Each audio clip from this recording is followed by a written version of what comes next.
So this management, the first mantra, the not the first mantra, but the mantra of a Rig Veda, mantra of the Purusha Sukta of the Rig Veda. That is quite illuminating. Today, when we talk about management, certain suppose some industrial production we are going to produce, what happens? Uh, there is the division of labor is there. When certain thing is, certain production is made, then the division of labor is done over there. There is one class of persons who are visionary, who are making plans and everything. And another class are those persons who are executing those plans, means they are doing production. When the uh, production takes place, what happens? Then we have a different type of class who are going to protect it, secure it, because that whatever produce has come, that should not spoil. Its protection is compulsory. And at the end, its marketing is done. So the whole system in production, it is divided into four types of uh, classes. There are certain persons who will be making plans or visionary persons. Then another one is executing those plans or doing that production. The third one is securing the products or doing protection, how to protect these, how to take these things into custody so that they may remain intact. And the final is the marketing, so that, and what happens with that, we are making money. This whole procedure is for making money, and this whole procedure is adopted. And the same procedure, it was adopted during Vedic period itself. It was ordained in the Vedas that in a class, in a society, four types of people are required. First one, who are the visionaries, who can guide people. Then second class of persons, they belong to the defense people who can do protection work. And third class of persons, they are marketeers, they can do marketing of the things. And the fourth class of persons, they are the persons from service sector as well as production sector. So this whole concept, it was conceived in the Vedas itself. And the Purusha Sukta, if we study, there is a mantra. And the mantra says, Brahmano Vasya Mukhamasi Bahubhyam Rajanya Kritah Uru Yad Asya Tad Vaishya Padabhyam Shudro Ajayata. And in that Purusha Sukta, it is mentioned clearly that this Purusha, there the Purusha is a human being and or the social being. This human being or the social being, it has four types of classes. It says Brahmano Asya Mukham Asi. This human being is Brahman through his mouth. He is Bahubhyam Rajanya Krita. From his arms he has been made Rajanya Kshatriya. From his Uru part he has been made as a Vaishya, and from Padabhyam, from his feet, he has been made as a Shudra. And similarly, the same thing when represented to the social Purusha or the society, what happens? The people who are visionary, who are working more with their brain and minds, they are known as Brahmanas. Similarly, who are doing defense work or protection of the things or the nation, whatever we call, they are known as a Kshatriyas. And the people who are doing production and who are associated with service sector, they are Shudras. Shudras are not those persons who are menial workers. Shudras are the persons who involve themselves into production activities and service sector. Chanakya, when we go through Arthashastra, Chanakya clearly tells that all these farmers, other class of persons who are doing some productions, this iron smith, this goldsmith, and every porters, they are, he categorize them all into the Shudra class. But that never means that Shudras were the low class of people, and Shudras were equated as the feet of a human being. Just like without feet, a human being cannot stand. Similarly, a state or nation cannot survive or cannot stand, become independent uh, without the Shudras or without production. Production. Production is the foundation of any nation. If a nation has no production, it cannot survive. It cannot protect or its people, or that type of nation has no place on ground. So the production is the main thing, and then those Vaishyas, they are the marketeers. Whatever is produced, they take those things to each and every person in the society, and even outside of the society. They are doing its marketing, they are just taking it to everybody. So this type of system dwelt very first during the Vedic period, but that system was known as a Varna system. Varna means based upon, Varna means profession, nature, habit, temperament. The persons who are of the temperament, of the nature or habit of the visionary class of persons, they were known as Brahmanas. Who had the habit or the temperament of fighting, they will be called as Kshatriyas, and who have the habit of doing business or temperament of business, they will be known as Vaishyas. And the persons who will be having the habit of doing manual work, manual labor, while you are doing some production or doing any other thing, more manual work is required instead of your brain work.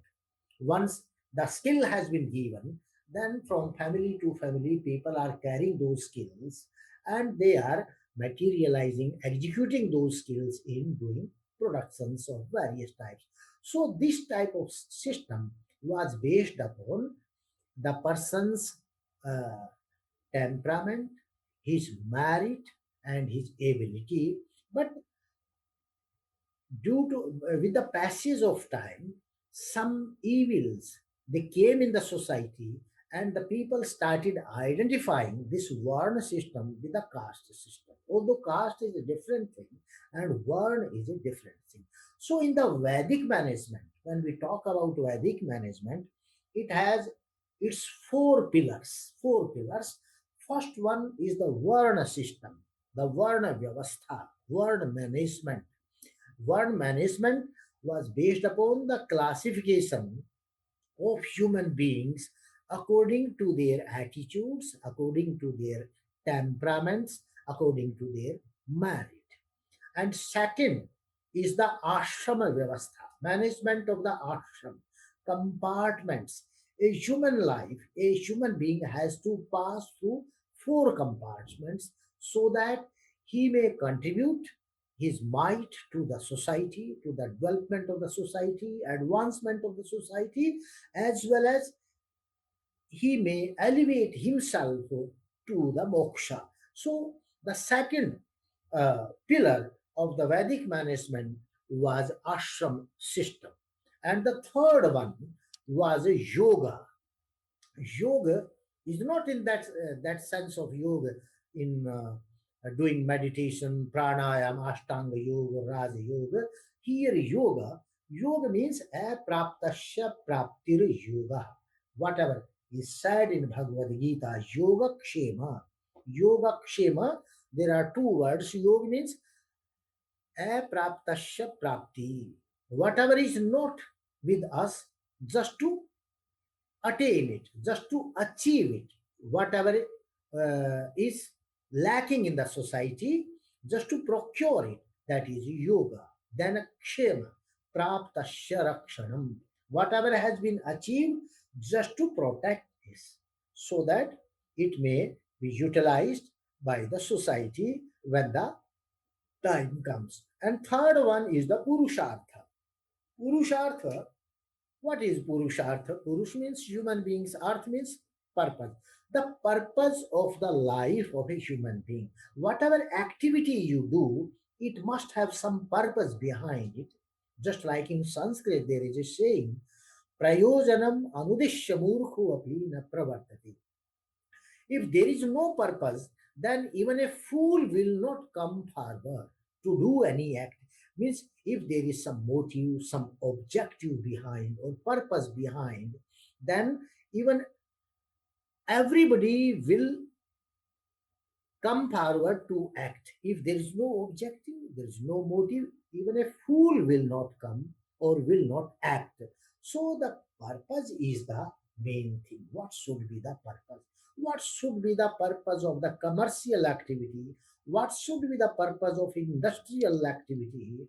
What should be the purpose of holding or protecting all the produces in godowns or through other means? So that is the most important aspect of Vedic management. These are the four pillars. I have divided it like that. Now, the Varna system, I have already just shed light on it. The classification according to the attitudes, because in society every person cannot do anything. Some persons have a, a special type of capability, others have some special capabilities. So according to their capabilities, according to their temperament, if you are going to engage them into the society or into different professions or work, then the results will be the alarming. What happened today? We are all doing or all motivated by the money. So we think in this field we can earn more money. So everybody wants to go to that field, whether he is capable, whether he has capabilities, or whether he has efficiency to contribute in that field or not. So this system of management, the present system of management, is going to collapse at different places. But in Vedic system, first of all, a human being's capability that was taken into account. And according to that capability, he was given work. The division of labor was done. And the whole system was divided into the four classes, not many classes, into only four classes.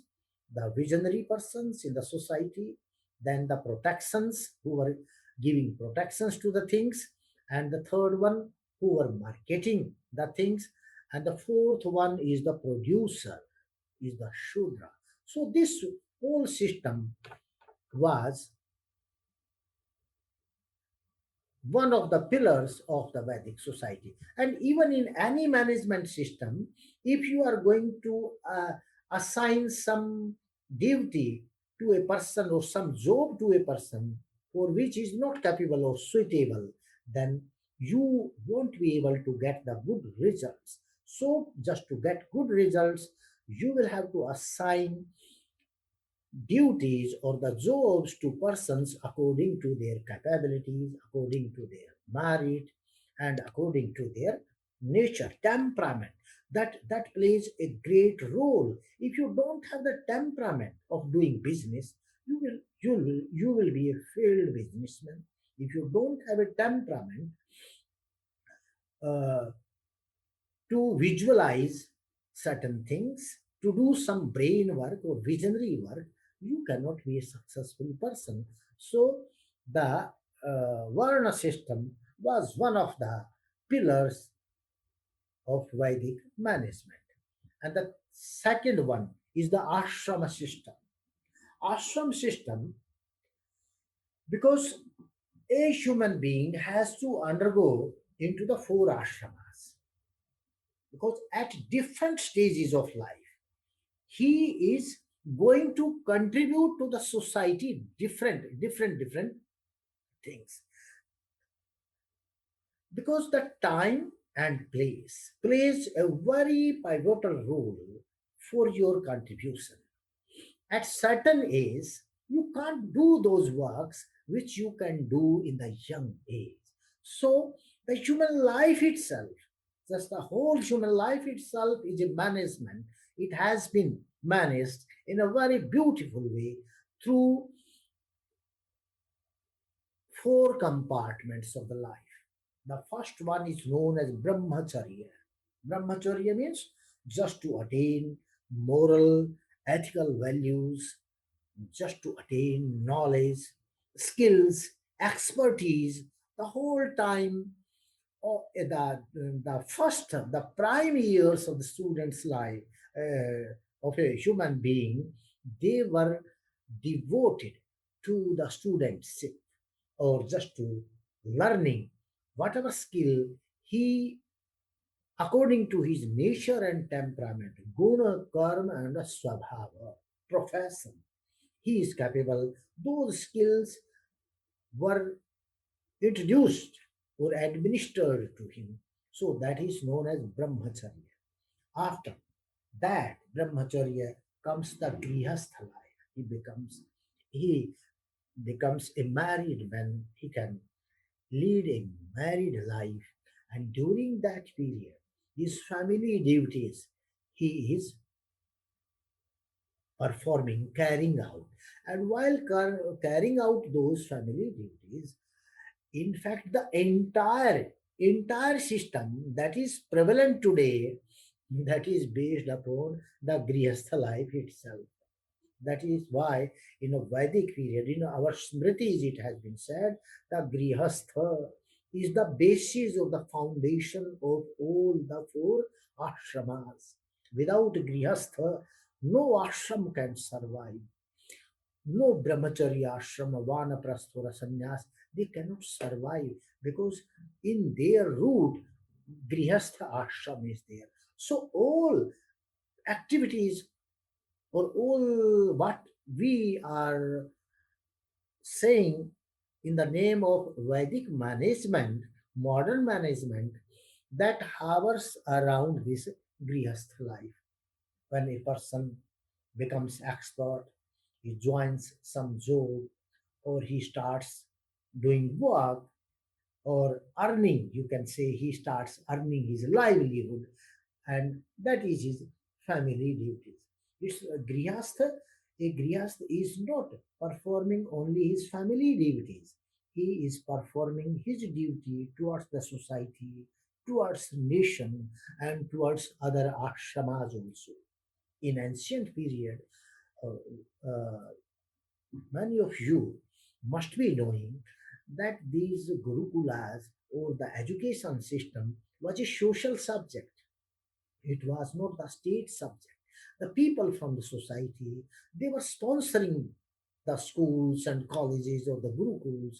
They were giving donations for their running, so that their children, the people in the society, they can study over there, they can learn, and they can become knowledgeable human beings. So it was a social subject, and the sponsors were the grihastha only. Similarly, the vanaprastha, they, the sponsor is the grihastha only. In sannyas also, the grihasthis, they were going to sponsor these ashramas.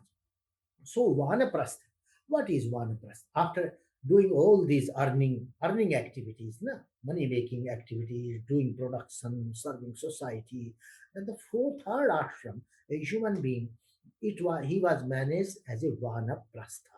What is Vanaprastha? People generally think Vanaprastha means just to go to jungle and just have an ascetic life over there. No, it was not a Vanaprastha. Vanaprastha means social work, social duties, duties to a society and nation, what you have gained through your experience in your previous ashramas based upon your brahmacharya ashram. You gained dharma, you gained knowledge. Dharma means knowledge, and you gain moral, ethical values. Then, according to that dharma, utilizing those knowledge system, moral and ethical values, you have earned a lot of prosperity. You have earned money, and in Vanaprastha, you are leaving everything to your family members, to other members of the society, and you come out as an ascetic. You are giving, preaching them with those moral values. Because if there is no order is established in the society, that order, there is no need to maintain law and order on the basis of the punishment or danda, because Chanakya says danda shasti praja. This danda, the punishment system, makes the people disciplined. But in Vedic period, it was not so. They they were thinking, the Vedic seers were thinking that if we want to introduce some discipline in the society, then the people they will have to do some social work, and that is the period of Vanaprastha. All Vanaprasthis who are no longer attachment or attached with their families, they are not having a Vanaprasthi is not having one family, but he is having all families as his families. Now he has become the common person to all the families, and all the families they were looking after him. Wherever he will go, he will become guest of some house, and he will do. He will share his experience with the persons. He will administer or introduce some moral, ethical values, because at every stage in Grihastha life there are so many conflicts in the life. He may help resolve those conflicts, resolve those problems of the Grihasthis. So that way the Vanaprastha system was introduced for a human being. And lastly, because the main Purushartha of a human being, that is, these are the ashramas, but there are four purusharthas: dharma, artha, kama, and moksha. Dharma means knowledge that will be gained in brahmacharya ashram. Artha, artha means all prosperity, means of livelihood or survival that will be gained in grihastha ashram. Dharma and kama. Kama means just to fulfill the desires, whatever aspirations you have, you are going to fulfill. You are going to help people to fulfill their aspirations. That is vanaprastha. And sannyasa is a moksha, because the final, you are going to detach yourself from this worldly affairs. You are going to realize yourself, true nature of yourself, that you are not this body, you are not this mind, you are the soul itself. So that way, the sannyasa ashram was devised. So whole life of a human being, it was managed into four ashramas. And this sannyasa is a special ashram that that is required to elevate yourself to the level of moksha. So these were the ashramas. Now the purusharthas are there. Four purusharthas. Four purusharthas mean purpose of the life. What is the purpose of life? First purpose today, our society thinks the purpose of life is to make money, marry, and for making money, they are giving you some skill education in different fields. If you get that skill education, then you can make money, and with that money, you can enjoy. This is the purpose of life. But the purpose of life, as per the Vedic scholars, as per the Vedas, were different one. According to them, there are the four purposes of the life, human life. First one is dharma, attainment of the vision and values. Vision of the life. If you don't have the vision of life, then how will you lead the life? If you don't have the vision of human life, you will live a life of animals. You will be as better as animals. You cannot be better than animals. So the dharma. And as per Vaisheshik darshan, Vaisheshik philosopher, he says, what is dharma? He says, Yato abhyudayaha nishchaya siddhi. That vision will help you in abhyudayaha. Abhyudaya means social advancement, social progress, and nishreyasa in your emancipation, in your moksha. So dharma is going to help your social upliftment as well as your personal upliftment.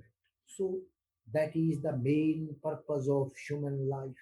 Attain dharma, ethical, moral values, knowledge, knowledge of vidya as well as avidya. Vidya means spiritual, spiritual field, and avidya means this material world, spiritual world and material world. Material world is known as avidya.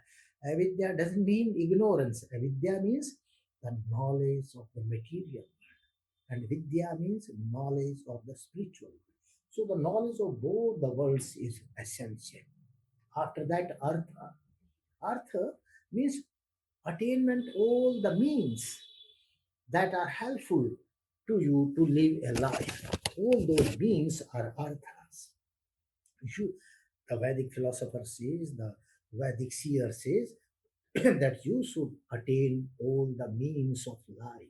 And then kama, fulfillment of your mundane desires and as well as spiritual desires. That is also the purpose of human life.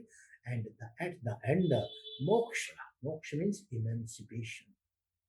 In yoga darshan, yoga philosopher Patanjali says why this material creation was created by God.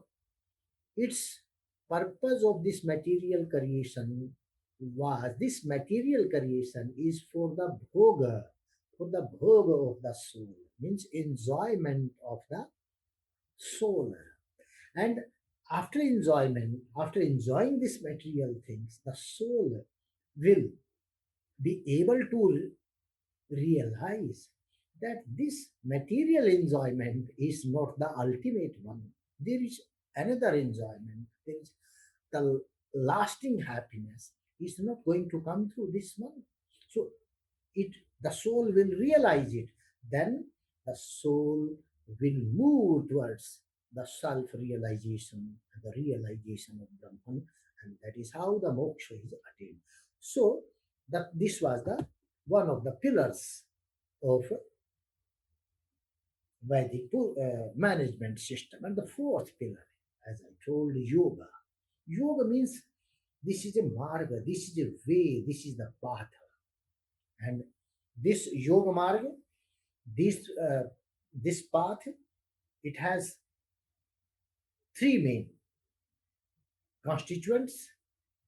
And basically, yoga means apraptasya praptihi. Whatever you have not attained, just to achieve, you have not gained any dharma, any knowledge, so achieve it. You have not attained any artha, so achieve it. You have not attained or you have not fulfilled your desire, so fulfill them. You have not attained any moksha, so attain it. So yoga means apraptasya praptihi. Whatever you have not attained, achieve it, attain it. And it can be done through three margas. There are three ways. First one is the Jnana Marga, attainment of knowledge, or Jnana and Vijnana. Jnana Marga. Jnana means information, right information you must gather. After that, Vijnana, realization of that information. So Jnana and Vijnana. This is one of the Marga. And second Marga is the Karma Marga. Translate that knowledge into action. Whatever information or whatever realization you have got, translate it into action. And third one is the Bhakti Yoga. Whatever you do, any work you do your duty, do it with full devotion. So this yoga is the fourth pillar of the Vedic management. No work, no industry can work, or no society can work if you are not going to follow these three paths. First one is Jnana, have the full knowledge of the system where you want to work. If you want to establish an industry, then you must have the full knowledge of that system. Then translate that knowledge into action, karma, and bhakti. It should be with full devotion, not half heartedly, but with full devotion. If you are going to do that, then you will have good results. So, this is the fourth pillar of the Vedic management. Now, just in the beginning, I told industrialization, modern concept of management. Karl Marx is there. And what he says, capitalists and the laborer class. What happens? The capitalists, they are going to exploit the laborer class. So for that, why just to what should we do so that no such exploitation takes place? He says, capture the property of the capitalists and their labor class persons, they will come up because in industries, a capitalist is there who is the owner of the industry. He engages so many laborers. They are doing work at a very meager salary and is earning a lot. This time, the same thing is happening here also. In today's world also, there are few names in industry, the whole of the in India as well as in the whole world. So those people, Marx thought that they are exploiting these poor people, and at the exploitation of these poor people, they are uh, getting money, they are uh, filling up their coffers. So he divided into the two classes, laborers and capitalists. And he told, if you want to remove this system, if you want to bring socialism, then the liberal class of people, liberals, they should capture the property of the capitalists. Then the socialism will come.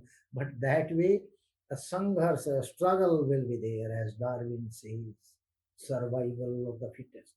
And in that struggle, suppose if the labor class of people, they are going to capture the whole property of the capitalist will again become the laborer, and the labor class of persons, they will become capitalists. So this cycle will continue.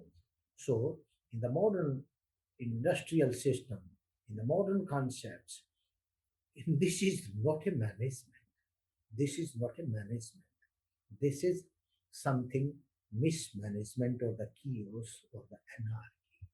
But Vedic management,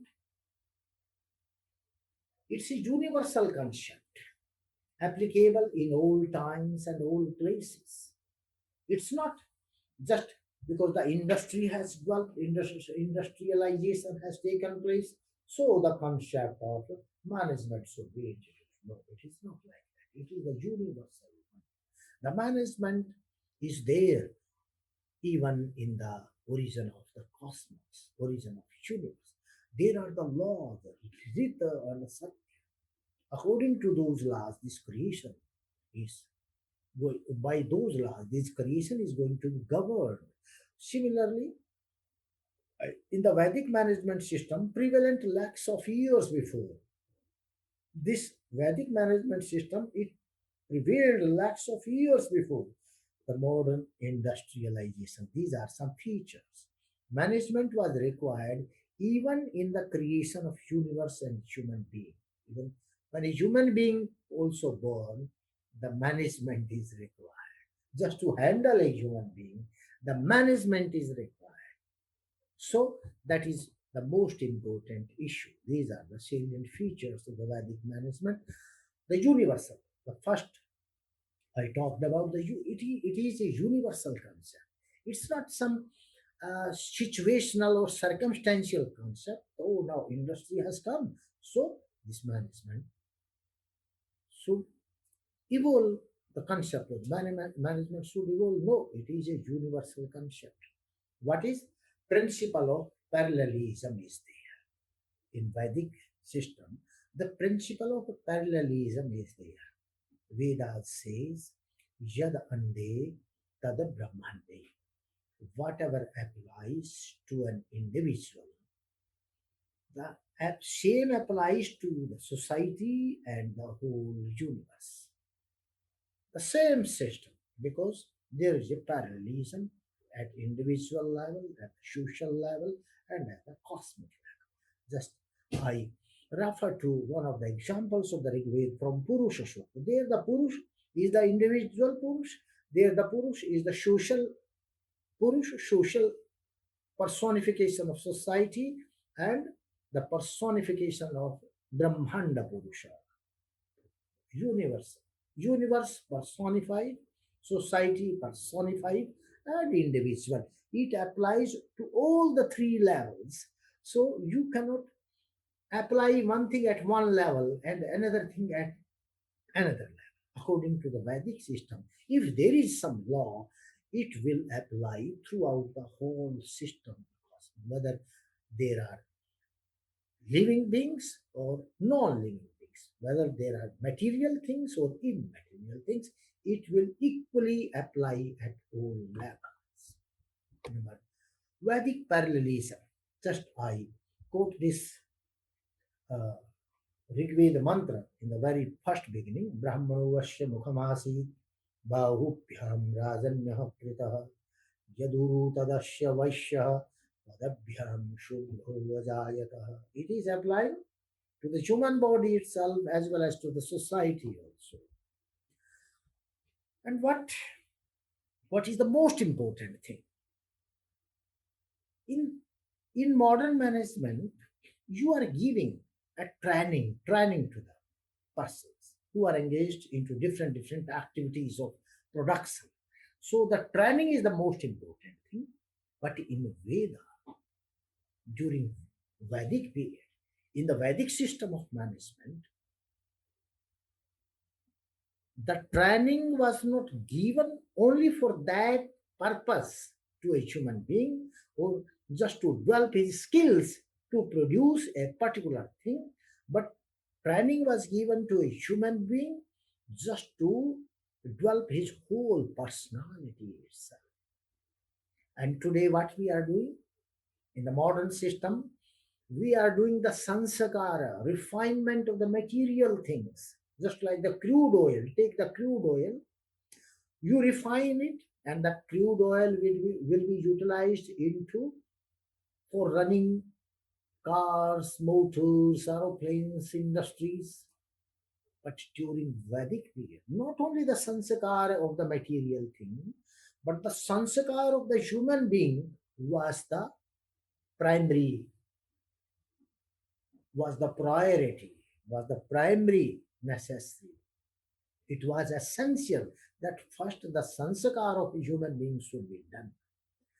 If and for developing a human being into a good human being, there is a provision of 16 sanskaras into the Vedic management system, right from his prior to his birth, right from prior to his birth till his death. There are 16 sanskaras.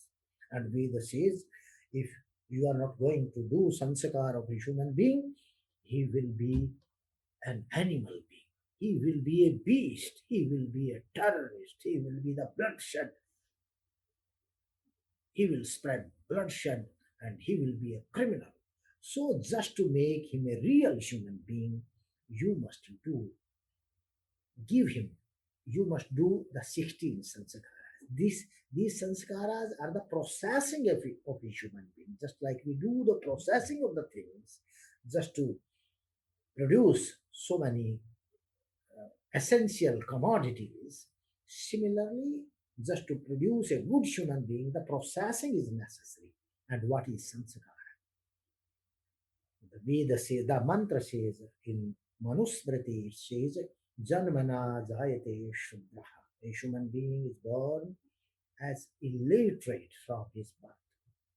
Sanskaraira dvijujyate. When he is given certain sanskaras, he becomes a dvija. Dvij means twice born.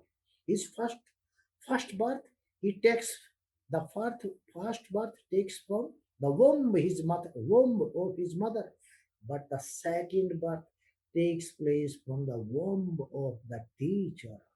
So dvija, he has to be dvija means he should be educated. What is the education?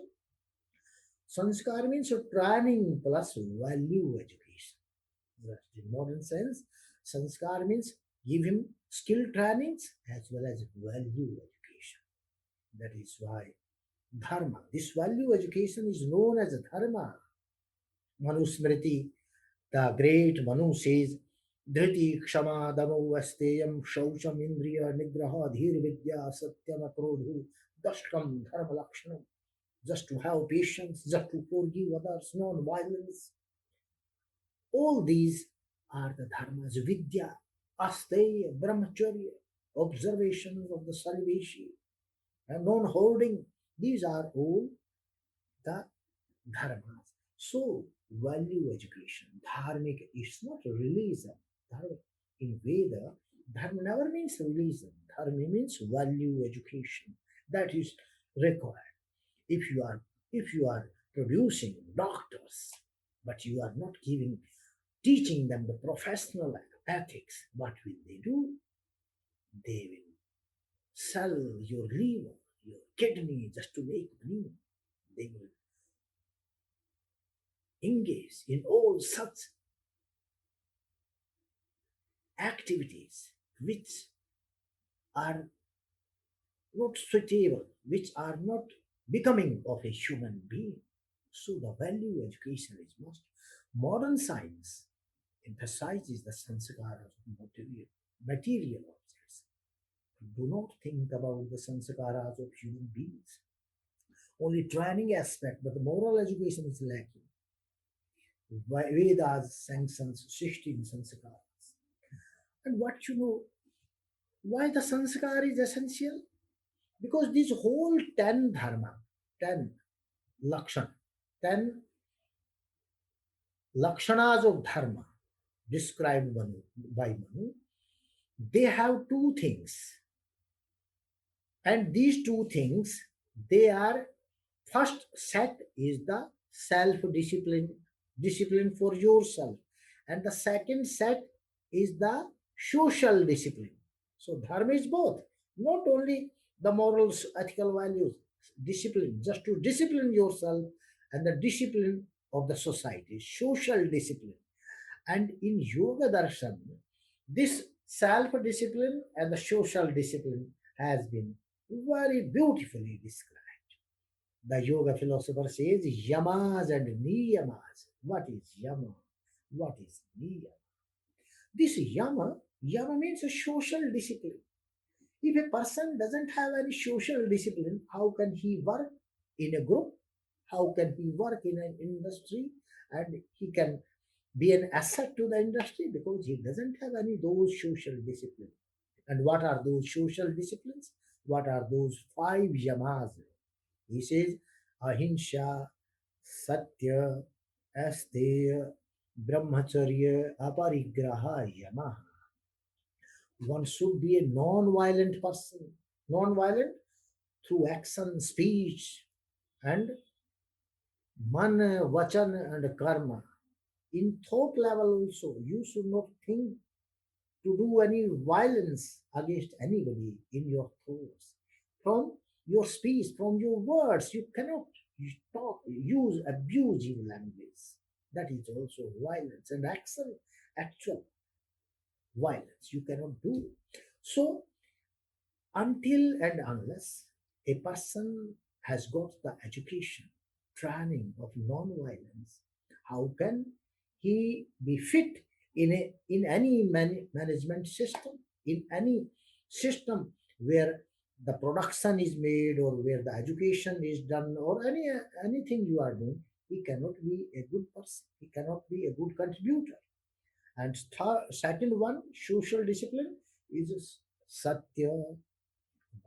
If a liar is there, he speaks all the times lies, lies. So he is not suitable man.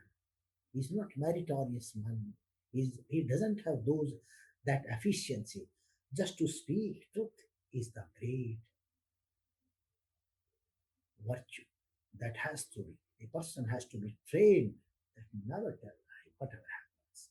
Then as they non-stealing. You cannot think of stealing the idea, the copyright. Today we are talking about the copyright, patents. You are stealing things. You are doing piracy, and you are making the things patent in your names. 5,000 such patents have been taken in America on basmati rice, on haldi, turmeric, so many things which have been described in Ayurvedic books. And the patents have been taken in America, USA. So you are doing piracy and you are taking patents. But he says, thus they never try to think the pirate, the idea of others, never try to capture the property of others. So that is most important. Aste. And then brahmacharya, one has to be a celibate one. One cannot think of doing perjury with anybody else. So that is the most important. And aparigraha, one should not hoard things which are not necessary for him. And more than one cannot hoard things more than required by him. So that is most important. These are the social disciplines. So these sanskar education has to be given. Yamas, the people should be trained in yamas in the yoga version. And the niyamas. Niyamas are the self-discipline, shaucha, sandosha, tapa, ishvara pranidhanani, swadhyaya, shaucha, purity of mind, body and self, santosh, contentment, so that you may have a stable mind. You should have a calm serenity of mind. That shaucha, santosha, tapaha, penance, do everyday yoga. That is most essential. And swadhyaya, the study of the scriptures, good books, shastras, and Ishwar Pranidhana. Try to surrender yourself to God. That is most important. That is your self discipline. So, in Vedic management, the sanskar of human being was essential. Training plus value education. And if you are not doing this, you are not having a good human resource. You won't be having a good human resource. In fact, it's a very farcical. Today's management system, it talks about human resource development. Means today's system is taking human beings as the resources, just like the natural resources are there. Similarly, the human beings are also resources, just like we are exploiting natural resources for our benefit. Similarly, the human beings are also exploited by the richer ones, by the powerful ones. The poor are being exploited. So this human resource development system, it's a new idea. No doubt, it's a quite new idea to the modern world, but it had never survived during Vedic period. Human is the end. Human is not the means in Vedic system. Everything is for the benefit of human beings. And not human beings can never be used as means for the benefit of others. So that is the main thing because the moksha, purushartha, in the purushartha system, dharma, artha, ram, and moksha, these are all for human beings. But in modern management system, there is a human resource development. The people say, develop these human resources, give them training so that you may use them for in production activities, in commercial activities, utilize them, and sometimes you exploit them so that a Marx will take birth. A Marx will revolt, do revolt. So this system is not there. So Vedic management system is quite different from the modern management system. I have just highlighted here some technology, Vedic and modern. Vedic technology, three types of technologies are because industry is based upon technology. If there is no technology, there is no industry. If there is no science, there is no industry, and after science, the applied science come, and after applied science, the technology come. And if you have technology, then there is an industry. During Vedic period, there were three types of technologies. Number one, mantrika technology, tantrika one. Mantrik means a spiritual technology. A seer was able to materialize anything at the sankalpa, at the willpower, his mind. He was able to materialize anything. So at this level of technology, there will be no clash of interests. A, a person who is empowered with such powers, spiritual powers, he can materialize whatever is required for him. If he needs to take some fruit or something else, he will eat it. He will create and have it.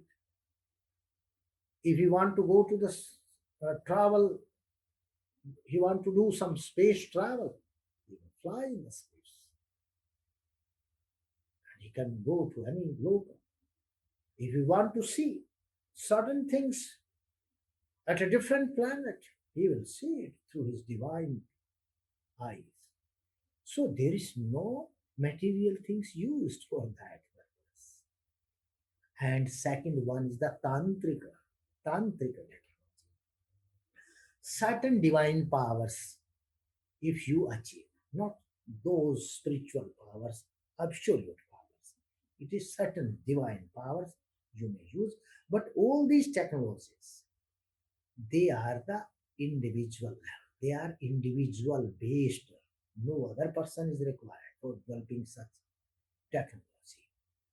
So, in Vedic management system, you can now understand that the modern management system is not required in Vedic management system. Means one third is required, and two-third was individual based technology, and third one is the yantrika one, the material, mechanical. You can say yantrika. So at yantrika level, you need some management, and modern technology it is totally the yantrika, material based. So mass based.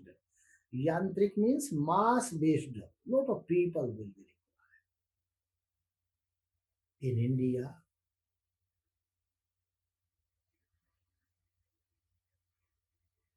We can do production by masses, but in Europe, mass production is there. Is done. There is a mass production. If you want to do mass production, then you need yantras, machines. But if you are doing production through masses, by masses, then no yantra is required. So the yantric technology, the minimum use of the yantric technology can be done If whatever is done through or worked through masses, yantras, if that is produced through masses, utilize masses. So the big industries may be the need of the European countries where population is less and they want mass production just to make more money. But in India, the need is for production by masses. We can have production by masses. There is no need for big industries. If you will bring big industries, then they cannot employ a lot of persons. We need a technology which can be used by an individual in producing certain things so that everybody may be employed. We never need a big industrial technological system because that technological system will deprive the masses, this huge population of this country, from getting jobs. So now the third thing is the purpose behind production in the modern management. What is the purpose? In Vedic management system, the purpose of the production is Sarvajana Sukhaya, Sarvajana Hitaya, well-being of all living beings. It was the purpose of the production. But the purpose of the modern day production system, industrial system, is commercialization, commerce. Money is the end of the whole exercise. Money is the end of the whole exercise. You are devising things how to get money, how to make more and more money. So Vedic socialism is not only close to the Marxian scientific socialism, but it is more advanced than that. Rights, benefits are to be enjoyed by society and not by individuals. Because Sarvajana Sukhaya, Sarvajana Hitaya, whatever benefits are there, those benefits are for the whole society. It includes values.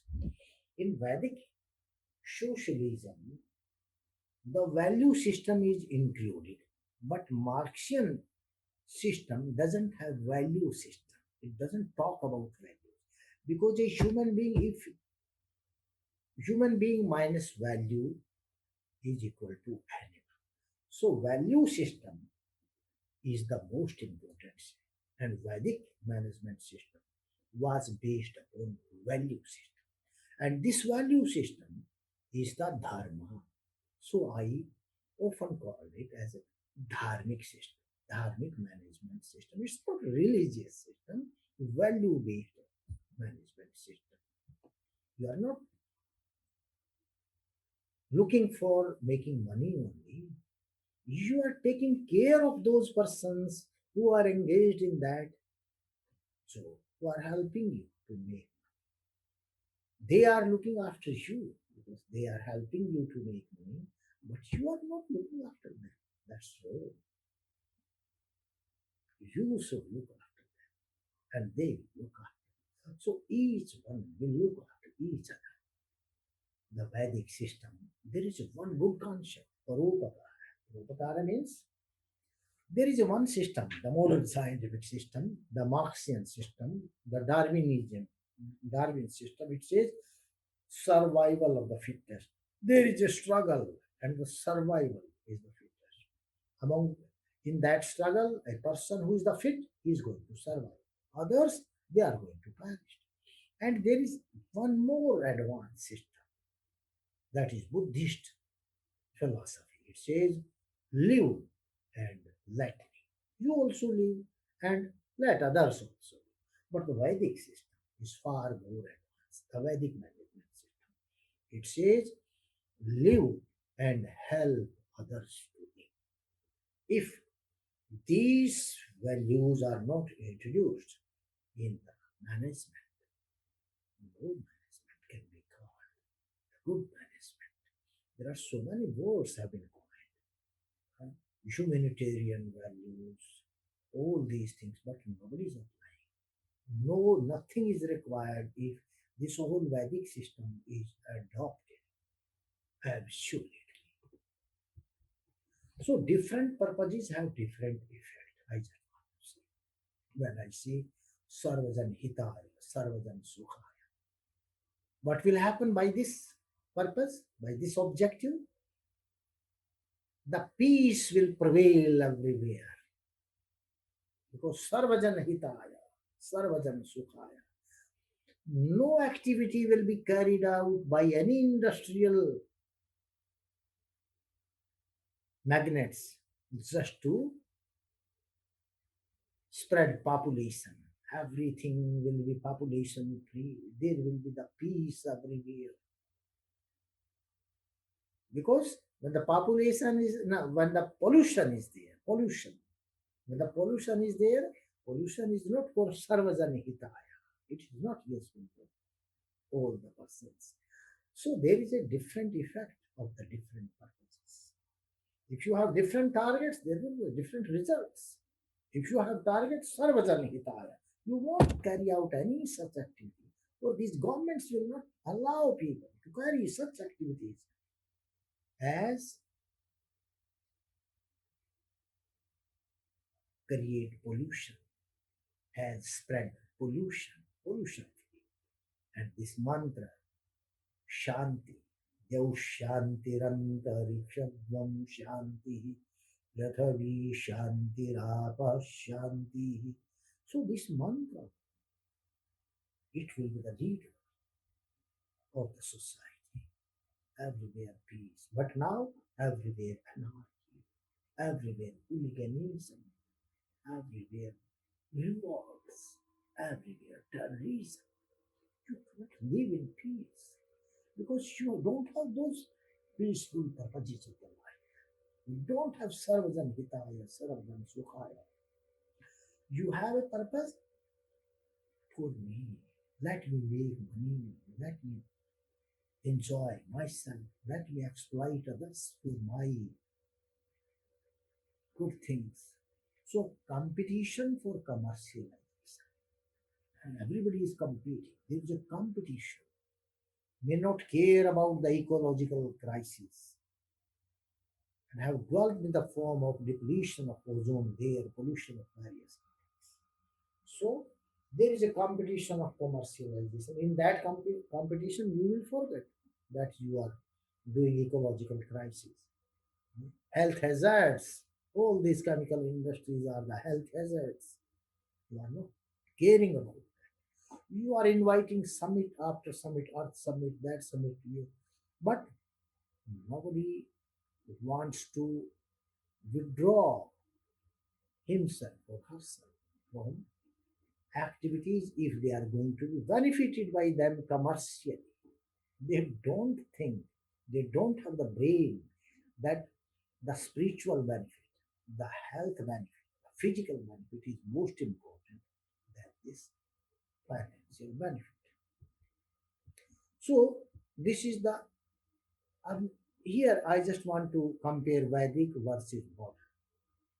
In Vedic system, what is there? Humans are the end. Values are given utmost consideration. In modern system, humans are treated as resources and exploited as other natural resources. Number two, a new subject has come into being: human resource development. Valueless. Money is the value, and there is no value.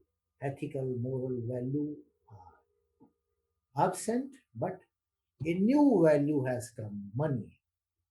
Everybody says there are insurances. You insure yourself, you insure your death. How can you insure your death? And that insurance, if you are going to something happens, wrong happens to you, you will be compensated with certain amount of money. That is the value. So here, lot of differences there in modern system and Vedic system. Value of Protokara, that is the best value. That is the supreme value of the Vedic system, and according to this value, live and help others. Vedic management will advocate framing of certain laws for multinationals or big business houses to subcontract some parts or portions of their products to the small scale industries. Because with big business houses, the small scale industries are going to be upset. So that their survival, you also survive, but help to survive the small scale industry. Survival, the modern system, survival of the fittest. Let the big business house come and it destroy the small cottage industry, no matter. Element of competition. Compete for higher goals. Lower goal will be achieved automatically. In Vedic system says compete for higher goals, lower goal will achieved automatically. For example, production to eliminate scarcity from the world and not to overshine other competitors in the market. You should do production to eliminate scarcity of things from the world and not to compete with others. So, uh, this feeling of competition, this urge of competition should go up and urge to meet the ends, to remove the scarcity of the things so that everybody may eat, everybody may survive. This instinct, this feeling should be there, and with this feeling, if we will do production, certainly the new thing will emerge. Principle of Nishkama Karma, altruistic interest. This is one of great things. The worker should work not only in self interest but for the wider altruistic interest. Similarly, any owner of the industry, he should do production not for his self interest but for the interest of the masses. So a new light will shine. Krishna told Arjun he was not to fight the war for himself just to gain power, but for the national. Vayam Rashtri Jagriyam Purohita. One should be awakened in the nation as a Purohita, as a leader. Bhumi Mata Putro Aham Pritya. This earth is my mother and I am the son of mother earth. You just see this type of feelings. If you have these ideals before you, Vayam Rashtri Jabriya Purohita, let everybody should be the leader of the society, in the nation. Everybody should think that this Bhumi is my mother and I am the son of Mother Earth. Then his whole objective of life will change. We are producing so that our nation can become richest, prosperous, and world leader, Vishwaguru. So this type of feeling should be there. Values and attitude. Vedic management requires some values in society and individual.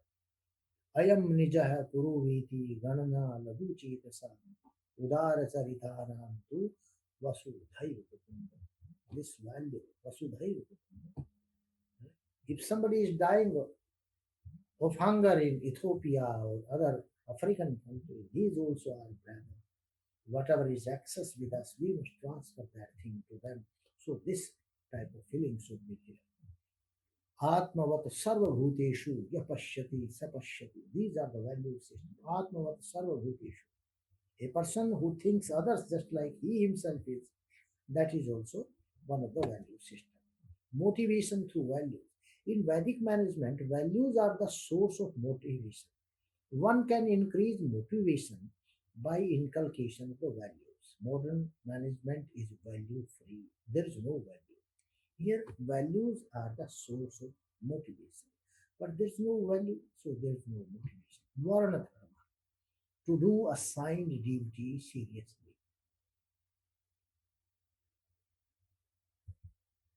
Achievement through anasakti, detachment. One should do his social duties without being attached to them. Attachment demands fulfillment of selfish motives. If you become attached, then you will be more personal. You will become more personal. You will do things for your selfish motives. So detach. If you are detached, then you will work very leisurely and for the whole humanity. Nishkama. One should be attached to God for a higher goal of moksha and not to the worldly things. Story of King Janak, example of Gandhi and Swami Ramakirti.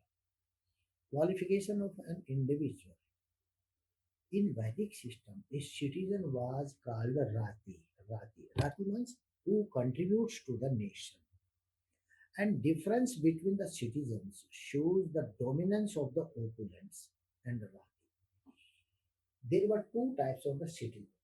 One who is going to contribute to the nation, he was known as a Rati, and another who was going to take from nation, who was cheating nation, who was exploiting nation, who was only talking about his rights, not his duties. So those people who are talking about their rights, not duties, they are known as erati. Erati means thieves. Ratis were the contributors and Eratis were the snatchers. So the Rashtra, the very concept of the Rashtra is made up of the Ratis. Rashtra means a group of people who are Ratis, who are contributing to the nation and who are not taking from the nation and not the Aratis. So qualification of a manager. Manager was called as Shinapati and not commander. Difference between the concept of Senapati and Commander. Who is Senapati? Who leads the army. Who's not sitting behind and giving commands, but who leads himself in the forefront. So a manager has to be a Senapati, not the commander. Manager has to be a visionary person, Brahma, just like the Mukh, head of the body. Standards. Today, a good standard is there. That is ISO 9000. According to ISO 9000, whatever you give in advertisement, whatever you advertise, marketing, the product should be the of the same type. You can't mislead the people in your advertisements. Like you are saying something in advertisements, but the product is just opposite of it. You can't do that. But this standard during Vedic period, it was the primary standard, and it was achieved by the Vedic people in the very beginning of the human origin. And this standard is known as Manasa Vacha Manashekam Vachashekam Karmanyekam. The good persons, whatever they think, the same thing they will speak and same act they will do. Speak whatever you think and produce whatever you say. Manasa, vacha, karma. There should be aikya. There should be uniformity in your thinking, in your action, and in your speech. So this is in nutshell the Vedic management system that I just want to share these features of the Vedic management system with you. I hope everybody of you must have liked it. And with these words, I take leave. Thank you. Thank you, Raviji. It's very interesting and intriguing the way you connected Varna, Ashrama, Yoga, Purushartha, and then the importance of samskaras, which is the crucial point missing right now in order to lead by the values. I mean, Yeah, we lot of people, including me, know all these different concepts, but I never thought in this connected way how these are all interlinked. yeah, That's very beautiful, and unfortunate thing, we are trying to copy the Western world for the yeah, mass production or management, but we are yeah, doing a very poor job even at that. So we are neither there nor here. yeah, We lost our roots, and we couldn't even imitate whatever the West is doing. So we are stuck in between without any of those things right now in Trishanka Shwarga. So I have a couple of questions on the from the participants, Raviji. Yeah. I'll read it out. The first question is on the Varna system. Was a Varna system based on birth or capabilities? Were there any instances where people were born in one Varna and practiced the work of other Varna in the ancient times? Yeah, yeah. There are so many examples. Even in Bhagavad Gita, it says, Chatur Varnam Srishtam Maya Guna Karma Swabhavataha. And in Smritis also, there are so many examples where it says, Brahmano Shudratameti, Shudro Brahmanatameti.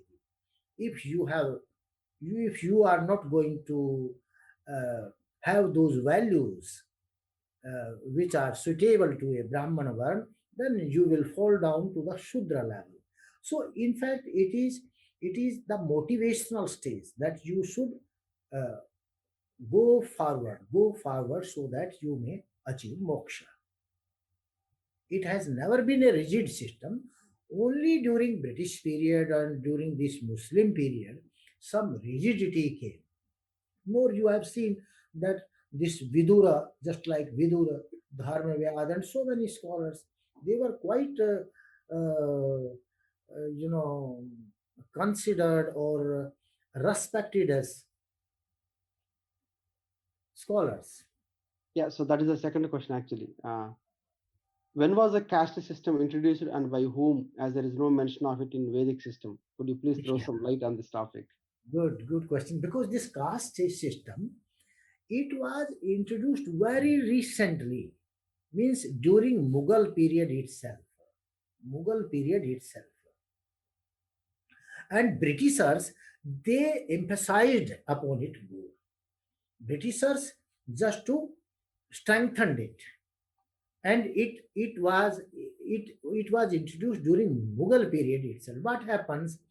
There was from Mauryan period, there were certain family businesses were there. The people were doing family businesses. But during Mughal period, this whole rigidity came into this system. And the people, they were called by their business names. And when they were called by their business names, this caste system came over. And earlier, because only the four varnas are there, everybody can be classified into the four varna system. But when this rigidity into this Srenya class, whatever this Srenya class we call, those business, when the people were called or recognized by their businesses, then this caste system came into being. And Britishers, they utilized it for divide and rule. They utilized it. And even Britishers, the people say, just so many people say that only the Brahmanas, they had the right to study.